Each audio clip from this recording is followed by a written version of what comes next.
Do you know who the youngest person to receive the Nobel Peace Prize was? It was Martin Luther King Jr. He received this award for his work to end racial segregation and racial discrimination through civil disobedience and other nonviolent means. Not only was he a civil rights activist, he was an African American clergyman and leader in the African American civil rights movement. Today, he is referenced as a human rights icon. He fought hard for what he believed in.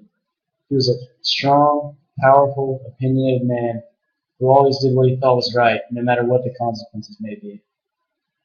He was full of new ideas and always planned things out very carefully. He first gained national prominence by advocating passive resistance to segregation and leading a year-long boycott against the segregated bus lines in Montgomery, Alabama. He set up many boycotts, marches, and demonstrations for American rights. He also created and was involved in many groups, conferences, and many nonviolent protests. King was a wonderful man who did many great things in his life. He believed that there was a future where blacks and whites, among others, would coexist as equals. He delivered his I Have a Dream speech on August 28, 1963, from the steps of the Lincoln Memorial. The speech was delivered during the March on Washington for Jobs and Freedom. His idea of a great future was a world in which kids could grow up and not be judged by the color of their skin, but by the content of their character. He knew that one day people would see past skin color and see what was on the inside instead. On December 1st, 1955, Rosa Parks was arrested for refusing to give up her bus seat. The Montgomery bus boycott, planned and led by King, soon followed.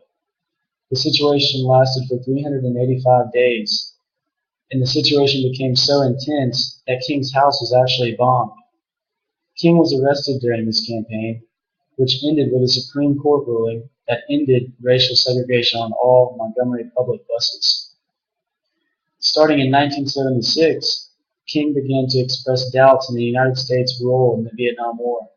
In 1977, King appeared at the New York City Riverside Church, where he delivered a speech titled Beyond Vietnam.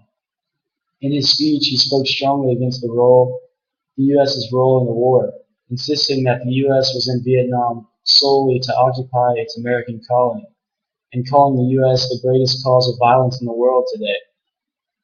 He also argued that the country needed a broader and larger moral change. He was opposed to the war on the grounds that money was being spent on Vietnam that could be spent on social welfare services, like the war on poverty.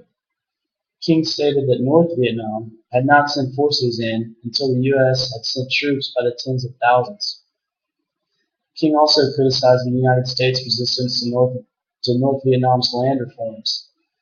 He accused the United States of having killed 1 million Vietnamese, most of them being women and children.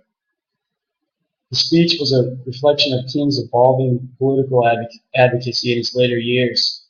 In 1968, King and the Southern Christian Leadership Conference organized the Poor People's Campaign to address issues of economic justice. The campaign culminated in a march on Washington, D.C., demanding economic aid to the poorest communities in the United States.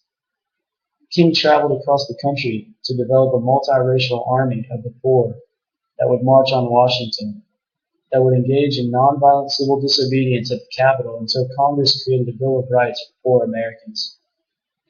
Throughout his participation in the civil rights movement, King was criticized by many groups.